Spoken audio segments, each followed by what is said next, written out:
Уважаемые друзья, добрый день! Наша сегодняшняя встреча посвящена 10-му выпуску проекта «Литературная панорама» к 30-летию независимости 30 книг.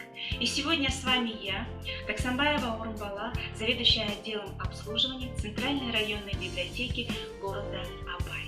В Казахстане 2021 год объявлен годом независимости.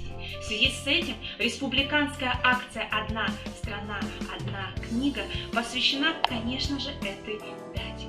В рамках этой акции под названием «30 книг к 30-летию независимости» наша Центральная районная библиотека запустила проект. Сегодня мы презентуем вашему вниманию книгу «1000 сияющих солнц», которая входит в список раздела «Переводы». Перевел данный роман на казахский язык Таликен Милат. Хотелось бы рассказать немного о нем.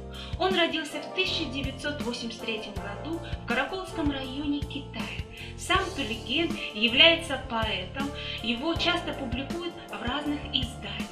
Им изданы сборники стихов «Морозная весна», «Сумерки». В настоящее время Таликен Милат работает учителем в общеобразовательной школе номер 29 Илийского района Алматинской области. «1000 сияющих солнц» автора Халеда Хосейни. Это самый знаменитый из пишущих афганцев. Халед Хосейни родился в 1965 году в Кабуле. В 1976 году семья Халеда переехала в Париж, где его отец получил пост в афганском посольстве.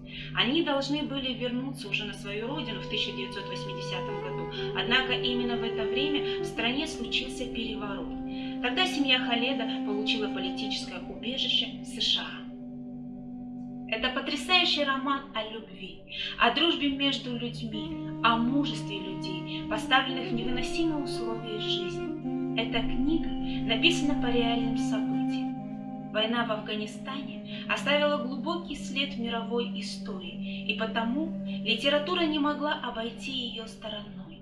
Одним из таких примеров является это произведение, которое повествует о судьбах разных людей в те нелегкие годы на афганской земле. Марьям и Лейла – два центральных образа романа. Это две женщины, которые и знать друг о друге не знали и не узнали бы, если бы не война, которая превратила их в лучших подруг и вместе сделала сильней. Марьям – Харами, то есть незаконнорожденная. Она выросла вдалеке от города вместе с матерью, которая с детства прививала дочери мнение о том, что у мужчин всегда виновата женщина. Однако Марьям отказывалась в это верить, но, увы, это оказалось правдой для нее. Лейла, напротив, выросла в семье, где царили совет да любовь, только война разрушила все это. И вот они оказались под одной крышей. Теперь они вместе, и они прекрасно понимают, что вдвоем справиться с жестоким неравенством легче, и они справляются. Вся их несчастливая жизнь уместилась в этот удар, но только потом пути разошлись.